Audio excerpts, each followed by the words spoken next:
You know, if ever people do recognise me as a dart player, it's, oh, you're the one who didn't go for the 170. Yeah, I've done other stuff as well. Yeah, not the UK Open semi-final, not Ali Pally win. Yeah, no. Just that bit. Then a couple of weeks later, I was back to square one again. I was really struggling. Try not to wind your opponent up, I think. Yeah, I think I wound Adrian up a bit too much on that one. But yeah, the main aim is obviously go back to Q School, try and get the card, and start working my way back up the rankings where I think I belong.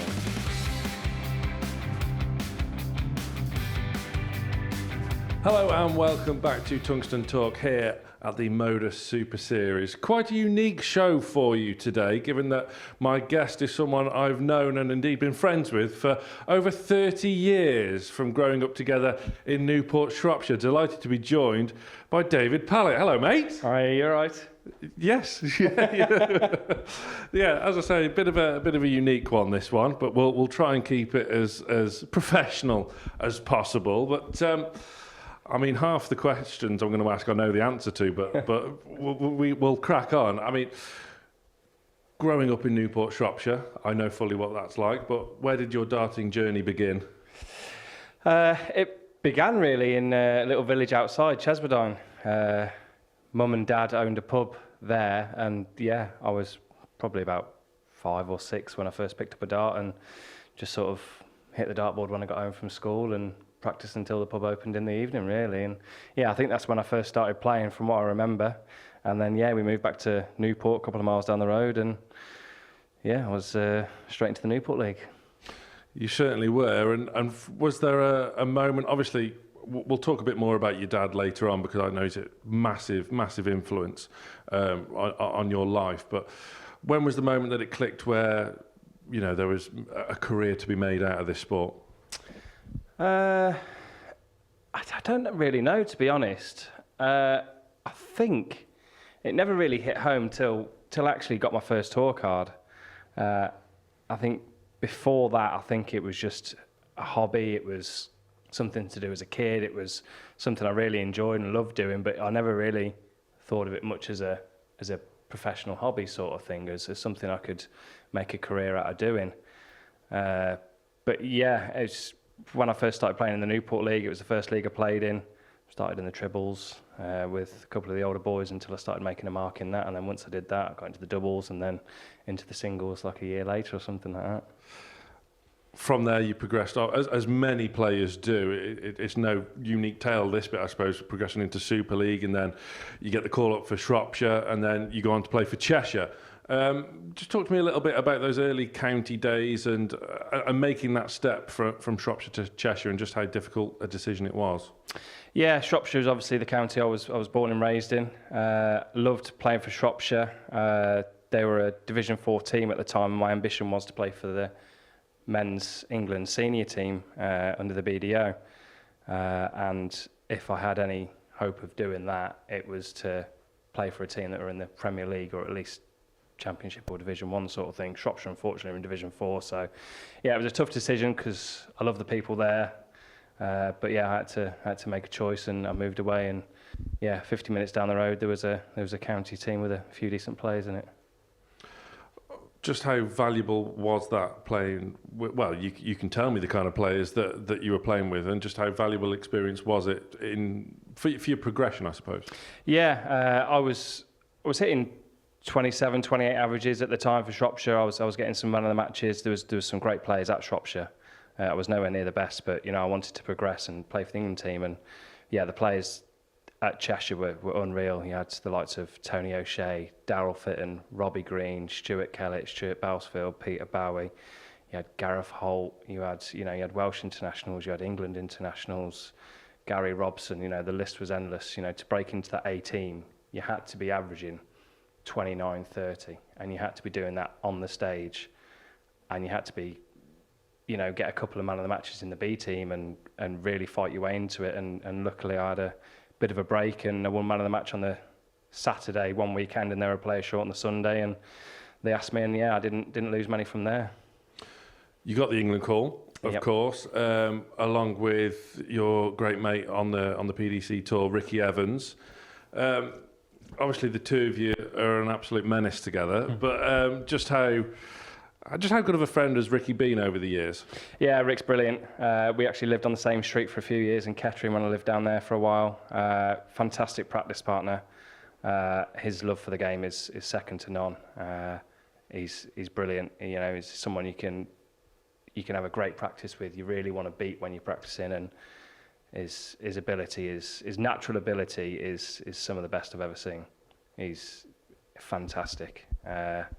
But yeah, as a mate, he's brilliant. You know, you're guaranteed 100% you're gonna have a fantastic laugh with him, and he'll make any weekend of darts a good, enjoyable one. Yes, I've witnessed and heard a lot of the stories.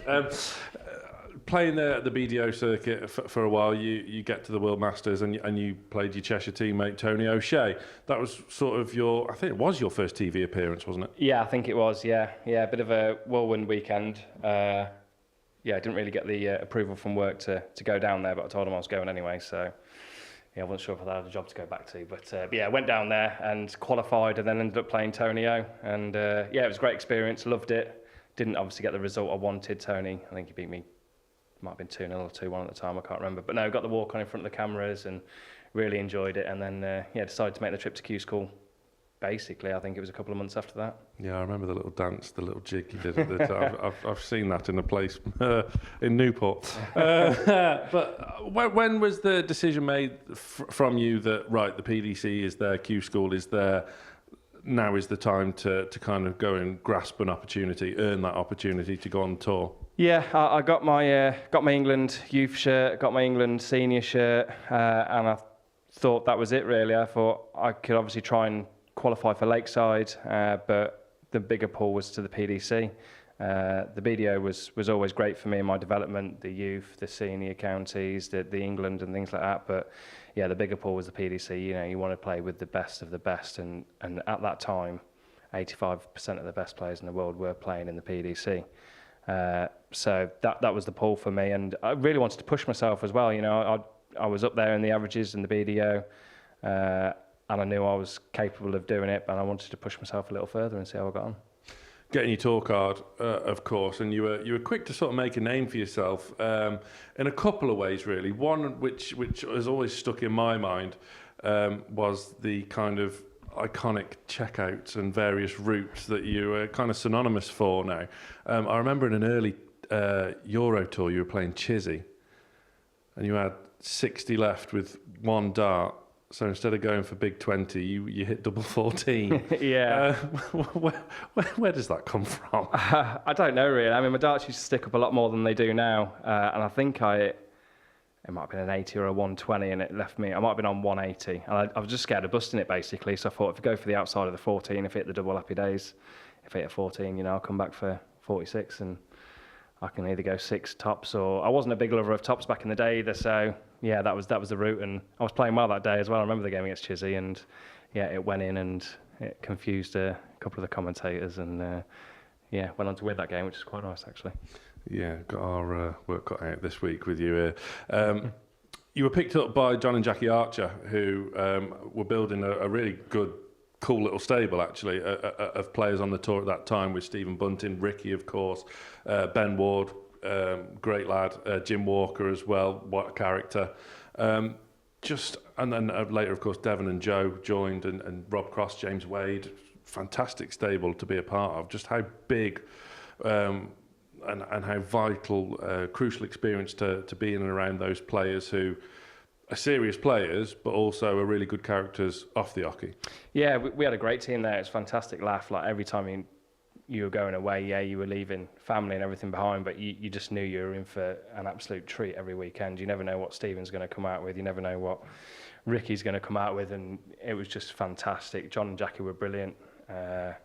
Yeah, they just took it to the next level with management, and yeah, it was just fantastic. Obviously, me and Ricky were sharing quite a lot. I would say sharing. I was in the room, Ricky was snoring, but yeah. You had some exploits in the showers as well, and various there was various skits appearing in the early days where players were utilising social media. Yeah, the Euro tours were fantastic. We just literally went there and we had a laugh. We were there to do a job. We did that, and we made sure we had fun while we were doing it as well. And you know, Stephen's like, you've seen Stephen on social media and TikTok and whatever now, and he's brilliant, and he's like that in real person. He's always up for a laugh, and yeah, it's brilliant.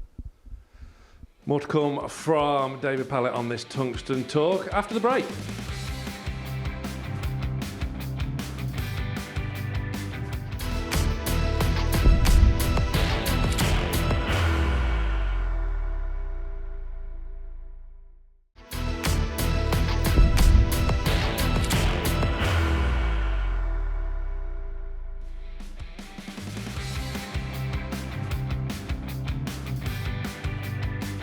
Welcome back to this very special episode of Tungsten Talk. David Pallett is my guest today. Dave, just before the break, we were talking about the early days of you on the PDC Tour with the likes of Stephen Bunting and Ricky Evans, and in particular the Euro Tours, where you really sort of made a name for yourself, built up a bit of a cult following in Germany, Netherlands, Austria, Gibraltar, wherever you seem to go. These events were vital in order for you to get to Ali Pali. Yeah, they were. It was good prize money. You know, it was a good chunk of money. If you could qualify, which is the hardest part, qualifying for them Euro Tours, you were guaranteed $750 or $1,000, I think, just for turning up. And I think back then you'd have to win a couple of games on the Pro Tour. So they were brilliant, and I always seem to play well on stage. I think I do play my best stuff on stage, and yeah, just really enjoyed them. I think obviously, like we said before, being around the players that we were around, it forced your hand into having a good time and enjoying yourself. And I like to do that on the dartboard with the crazy finishes and the different ways of going, and just, you know, if you're enjoying yourself, you're playing your best darts. 2 appearances then at the World Championships. The first one against Adrian Lewis. You know what I'm going to say. You won the first leg. I did, yeah, unfortunately. Well, I'll let you tell the story. What did you do? I think I took out a big finish and, yeah, got a bit ahead of myself and, yeah, probably just over-practiced a bit much and never really got there in the end and didn't really... No, you won the first leg. I'm not letting you get away with it. You won the first leg, and yeah, you turned around, give it the big one, pointed at yourself, said, "I'm the man." Adrian then proceeded to average 120 for the rest of the set, and you lost the set, and ultimately you lost the game. However, what did you take from that experience for next year when you played Kim Huybrechts? Try not to wind your opponent up, I think. Yeah, I think I wound Adrian up a bit too much on that one, but I enjoyed it nevertheless, and watching my brother-in-law and a few mates come running down to the stage screaming, thinking, yes, you've got this, and yeah, and then coming off after the first set, and they were telling me to get my head on, and I was like, Adrian, let's just average 120, how much more of a head do you want me to get on like? But no, it was brilliant, I enjoyed it, and it set me up well for the following year when I played Kim. Kept a lot more composure in that game. It helps having someone not banging in treble after treble and finish after finish against you, obviously. But no, yeah, enjoyed it. Really loved the game against Kim, and I was actually scared going into the next game against Mensur because he was a tough player to play. I was just hoping just to get set on the board, and I could have ended up winning that one as well. But yeah, that first year, it's the same as anyone's first time anywhere. It takes a good little stint to get into it, and that first stint in the World Championships got me into it, and I enjoyed the following year. I think doing yourself a little bit of a disservice. I'm going to balance it out after hammering you. Against Kim in that final set, you took out 132 and 122 for the match. That's serious bottle. Yeah. No, it was 2 good finishes, really. And I didn't actually realise till I think a day later, I think my old man said, he said, "Oh, you realise you won 6 legs on the trot against Kim there in that match?" And I worked it back, and yeah, I was 2-1 down and a leg down, and yeah, I won 3-1 and then 3-0 that last set. So yeah, something just clicked, and the finishing went, scoring went, and yeah, I just stepped into that extra gear, and it seemed to do the job. And as you say, playing Mensur Suljovic, who was at peak Mensur then, wiring the double for a 9-darter as well. Thoughts, memories from that game? Yeah, it would have been nice. Mensur obviously missed one a bit earlier on in the game as well. Yeah. On double 18, then I say I missed it. It was, I think, about a metre away in the end. But no, I had a shot at it, which I was happy to do, and the darts felt great coming out my hand, and yeah, that double just eluded me in the end. But no, it was a great game. I really enjoyed it. Just come off on the wrong side in the end. After the experiences at the World Championships, you you were in the top 50, but then something sort of went awry and you ended up losing your tour card. However, you bounced back really well, and in the UK Open, which will ever be remembered as the UK Open where it was snowed off, there was no crowd. Yeah. You got to the semi-final, and that run of results was ridiculous. That's not a bad way to kind of bounce back from the disappointment of losing your place on the tour. No, not at all. Me and my partner, Bob, we'd just moved to Kettering at the time, and so I was putting in a lot of work to obviously try and get my tour card back. And it just didn't happen for me at Q School. People who have been there will tell you it's a hotbed of pressure. You know, if you want it there, you're always going to struggle. The key is not to want it too much, which is a really hard thing to do. But yeah, it just didn't click for me. And then obviously a couple of weeks later, we've got the UK Open qualifiers, which they used to have. They went really well for me. I think I finished 17th or 18th in all the qualifiers, so I was in good form, beating some great players. Lost in a semi-final of one of the UK Open qualifiers to Michael Smith.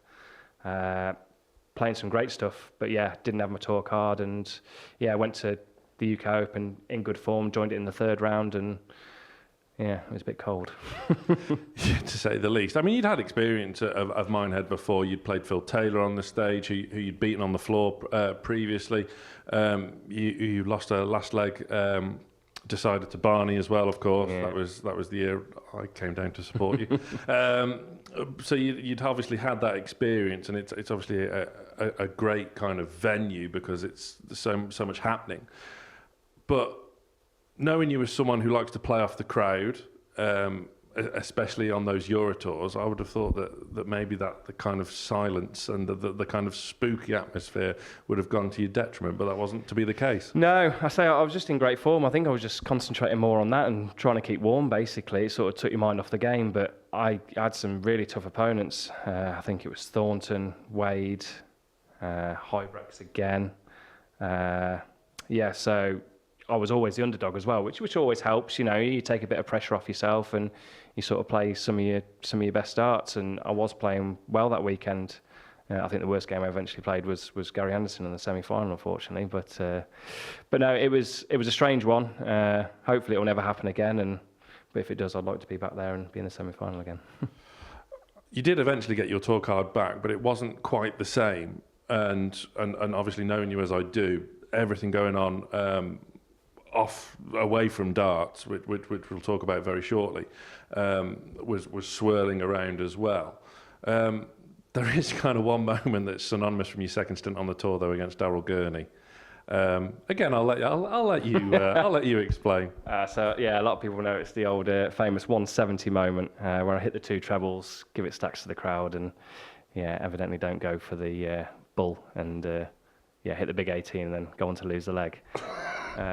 So yeah, no, that gets shared quite a lot, and you know, if ever people do recognise me as a dart player, it's you're the one who didn't go for the 170. I was like, yeah, I've done other stuff as well. Yeah, not the UK Open semi-final, not Ali Pally win. Yeah, no, just that bit. But yeah, just the game against Gurney. But it's a good job you get on with Darryl as well, because like if it would have been someone else that maybe you're not so pally with. Yeah, it sort of summed up my 2 years back on the tour. Really, I just wasn't playing well. I should never have beaten Mike DeDecker in the first round. Actually, he should have battered me. I scraped through that, and then Gurney was hammering me, and I thought, just get back to having some fun, because I wasn't having fun. You know, you go into them pro tours and you lose games day in, day out, and you're turning up there thinking, I'll be back at the hotel by 1, 2 o'clock. You know, what am I doing here? And you know, then thoughts do always set into your head. So you've got to go back to basics, have fun, enjoy it, and that's what I tried to do. Yeah, I didn't win the leg, so I didn't really have fun there. So. No, and like you say, you don't make excuses. I know that you would never come out and say, like, this is why I'm not playing well. This is going on in my personal life, which there was so much happening. Your dad, who we've mentioned, Ian, who was just an absolute man mountain, love him to bits. Sadly, no longer with us. Through all that time, long battle with illness. He was wheelchair bound for the latter years of his life. You had obviously moved back. Then he came and lived with you and your partner Bobby, where you now have 2 children. Congratulations! That was a very recent thing as we record. I mean, the newborn is what, 4 days old? Born Saturday. So what day are we on now? Thursday as we So, record. yeah, 5 days, yeah. So yeah, it's all been happening, but just how, I mean, losing a father, losing a parent, losing a family member is something everyone will experience, of course. But you've not just lost your dad, you've lost your biggest fan, a mentor, your best friend. Just how difficult was it to kind of stay motivated when you've lost just such a huge character in your life? Yeah, it puts things into perspective, really. Obviously, it was a massive part of my life, as you well know. Obviously, we all grew up together and played local league and everything together. But yeah, it was tough. Like, obviously, I'd come back from a bad weekend. They'd be like, "Oh, how'd you get on?" And you're just delivering bad news after bad news. And yeah, it wasn't nice. And then yeah, you lose him eventually, unfortunately. And but no, we spent a good few years living together at the end, and it was nice. But yeah, it's one of them things. Everyone goes through it, but yeah, it's hard to battle back through sometimes. And yeah, but no, we've had some nice years recently. Obviously, me and Bobby have had 2 kids recently, so yeah, just trying to do him proud now and keep going. Well, thank you for allowing me to ask. I mean, I miss him like mad. So, and he was just my mate through knowing you down the years, and I know he's well missed, whether it's in Shrewsbury, Drayton, Shropshire, Cheshire, wherever. The Darting family all miss him. But as you say, so much positivity now with your brilliant partner Bobby. She's an absolute superstar. Two beautiful children. You're in a great space, living where you do now, with some great people around you. Your Warwickshire crew, and I've heard you speak before, and I've spoke to you before about your academy and how that's kind of reinvigorated your love of darts. How did that start, and how much kind of pride and sense of achievement does that give you in and also spurring yourself on as not a comeback, because it's not a comeback.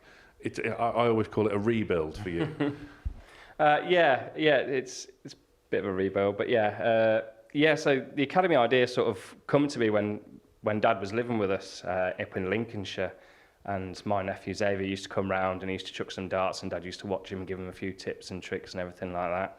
And then we ended up moving Coventry near Bobby's family, and it was just mentioned by my brother-in-law that why not set something up for there's a lot of things like this going on now, and you're in the perfect position to do it. I wasn't playing darts at the time, so yeah, we set it up and it was a big hit, and it still is now over a year later. And yeah, it's brilliant, seeing the kids' love for the game and what they want to do in the game and how much they practice and enjoy it. It really invigorates your love for the sport, sort of thing. As well as that, you mentioned you'd stopped playing for a bit because obviously after everything that went on with your dad, you had dartitis as well. So this has all been happening, and just how close were you? Because no one would have blamed you to say, right, that's it, done. Yeah, I kept practicing throughout everything, really. Tried to have the odd chuck every now and then, the odd half an hour every couple of weeks or something like that. It just wasn't happening. Moved back down to Cov, played a tournament actually, won a tournament. Thought I didn't play too bad there. It was a decent tournament, field of good players. But then a couple of weeks later, I was back to square one again. I was really struggling. But then just picked them up one day, probably 3 or 4 week break, and they just seemed to be coming out my hand lovely. And I haven't put them down again since. So jumped straight back on it and asked MODUS for another chance, because I let him down a couple of times, and when I thought I was sorted and I was back en route, but yeah, and they gave me a chance, and here we are again. Well, the darting world is a better place with Prime Pallett in it, and there is definitely signs of Prime Pallett returning. So instead of looking back, let's look ahead. What are the ambitions for the future? You obviously went to Q School earlier this year, but were adamant, even though you played so well on the first day, you were just doing it to get on the Challenge Tour. Even though I tried to kind of edge you to go into the latter stages just for the crack. Yeah. But you have a plan. You are sticking to your plan. So what are the future ambitions now? Future ambitions, obviously try and do as well as I can this week. That's always the main thing. Whatever you're playing in, you've got to put 100% effort into it. But yeah, the main thing is obviously look forward to next year. We go back to Q School again next year. We're going to try and get the tour card back, and hopefully I feel I'm ready to compete again in in them rooms. You know, it's hard enough to get to the rooms, never mind compete as well. It's a whole different story to compete. But yeah, fingers crossed. I've got the WDF Worlds at the end of the year as well. I'm going to have to put a bit more travelling towards the end of the next couple of months to get there. But yeah, there's a few nice things to look forward to. But yeah, the main aim is obviously go back to Q School, try and get the card, and start working my way back up the rankings where I think I belong. I wish you all the best of luck. Obviously not speaking as a presenter, but just as your friend for a minute. God, it'd be great to see you back to where I've always seen you like play and just knocking in 9 darts down the Railway Tavern for fun and in Child's Ark or whatever. But yeah, we wish you all the very best of luck and success in the future. And thank you for joining me and being so open and candid with us. Thank you very much. That is all we've got time for on this edition of Tungsten Talk. My thanks once again to David Pallett. Plenty more Tungsten Talk episodes to come, and we'll see you on the next one.